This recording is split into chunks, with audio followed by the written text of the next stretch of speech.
Hello everyone, I'm Jose with Triangle Systems, and in this video I'm going to show you how to enable the wireless access point in your Altum AC point-to-point link. Now, as some of you may already know, the Altum AC unit is a very flexible system. It can be used as a point-to-point link, point-to-multipoint system as well. Each Altum AC unit has a built-in Wi-Fi radio. This allows us to set up the radio as a wireless access point with the built-in hotspot feature, so in every radio is included. Now, the Altum AC has multiple applications. It can be used for campus environments, municipality Wi-Fi, open area Wi-Fi, event Wi-Fi, and one thing that's really good is for surveillance applications. We're going to get into a little more into that later. And those are good applications as well. In this video, I'm going to guide you to how to set up the entire configuration of the system from your router to the point-to-point, how to add the Wi-Fi camera to the wireless access point. So, let's jump into the configurations. Okay everyone, so we have now our point-to-point system. In this scenario, we're going to imagine we have a main building where a router is connected right now. Then our AP is going to be on top of our roof pointing to the far side warehouse.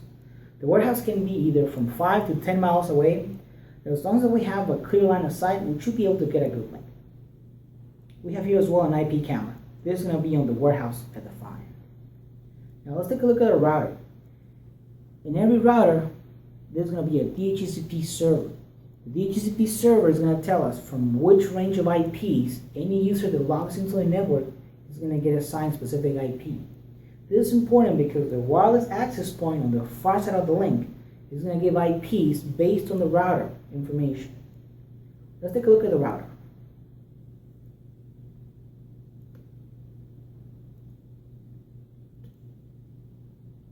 When I log into my router, I'm going to look for advanced settings and the local settings as well.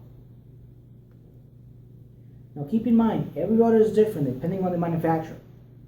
Now first here I can see that my router's IP is 192.168.1.1. So nobody in the network can have that IP. That is the brain of the network. Now, our DHCP server, it says here is from .100 IP to .254. That means that anybody that connects to the wireless access point on the far end of the link is going to get an IP in that range. Now, knowing that range, we're going to assign IP addresses, static IP addresses to all our devices. I already previously assigned the IP. I assigned .2 and .3 to the far side station. So what I'm going to do now is I'm going to connect from the PoE of the access point my LAN cable to my router. This is how you and your main building would connect your access point to your router. Now you can see here, only my access point is connecting to my main building router. The far side access point is only connected to the power supply and has no LAN interface. Okay, so now I'm going to log into my AP side. I previously assigned the static IP to each radio. Remember, .2 for the AP, .3 for the station. So let's take a look at our AP side.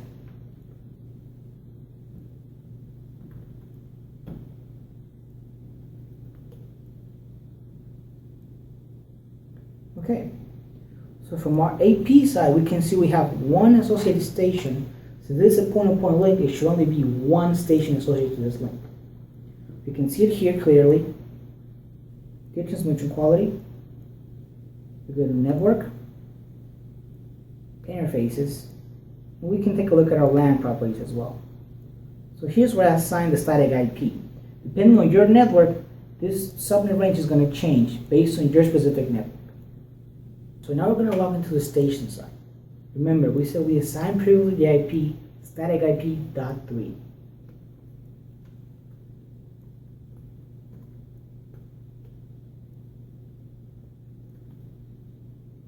So right now we're communicating with the far side radio, going over the point-to-point link, logging into the station side. Now on the station side, we're going to take a look at the Wi-Fi settings.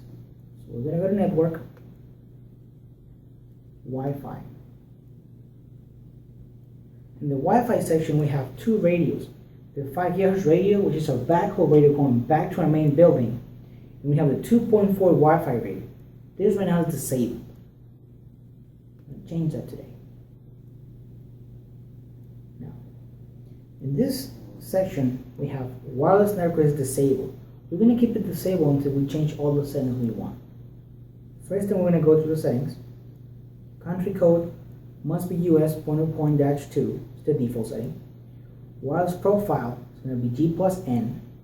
Channel spectrum, channel width, is going to be 40 megahertz channel, the biggest one. The channel, we can keep it at auto for now. Max transfer power as well. Interface configuration. The mode has to be access point. SSID. This is how the end user is going to recognize the Wi-Fi access point. Now, we're going to put right now for this video something we can recognize easily. Triangle underscore video test. We'll do save and apply. Now, if the user wants to, he can enable encryption on the wireless access point. We go to wireless security, encryption method. For this, we're going to use web share key, just for this video. Save and apply. Remember, all the changes we've done, we have not enabled the actual Wi-Fi access point yet. Okay. So now that we have all our features the way we want them to, we're going to come here, wireless network is disabled. On the right hand side is enable. We'll click on this.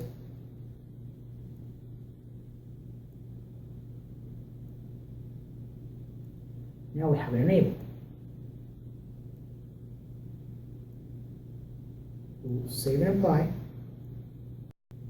So now we have actually enabled the wireless access point on our far side station unit.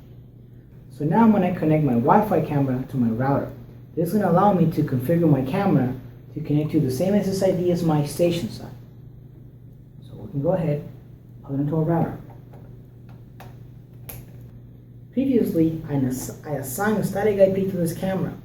I assigned the 192.168.1.20 IP address. The reason why is because I'm using a static IP that is not in the DHCP server range, because I don't want to have an IP conflict. Okay? So let's log into the camera.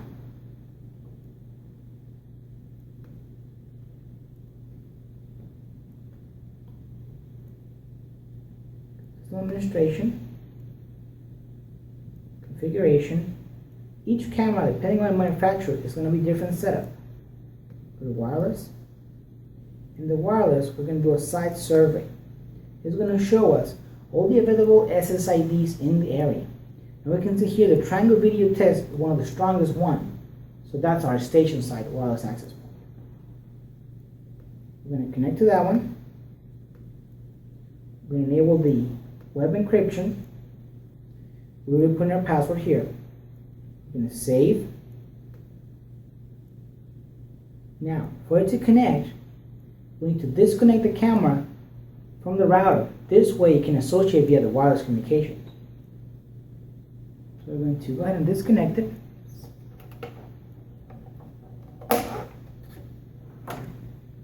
We're going to lose the camera for a minute.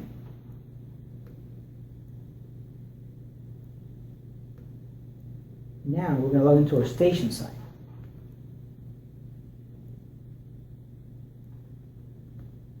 Now this will take a couple of minutes for the camera to associate via wirelessly to our station site. There we go. So the camera already associated to our station site. In our station site, on our AP side, we can actually now see that the camera is associated to a wireless access point. We can see here one association is over our camera connected.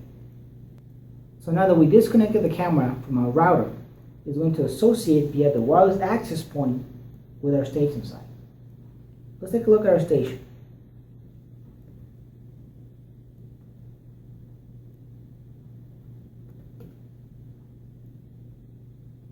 Good. So now our camera is associated via wirelessly. How do we know that? In our station site, when we log into it, under wireless settings, there's a section called Associated Stations. That's the number of users in the wireless access point. At this point in time, it's only the camera. Now, let's look into the camera over the air.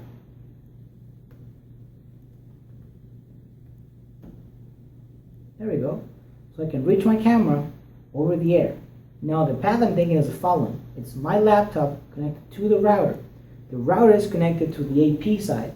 The AP goes over the air all the way to the station side. And on the station side, there's a camera connected via the Wi-Fi. This can be from 5 to 10 miles away and can still have a connection to the internet. Now, for some more applications, this is going over the web interface. We're going to log into an actual VMS system. IP camera. And we're going to see this image.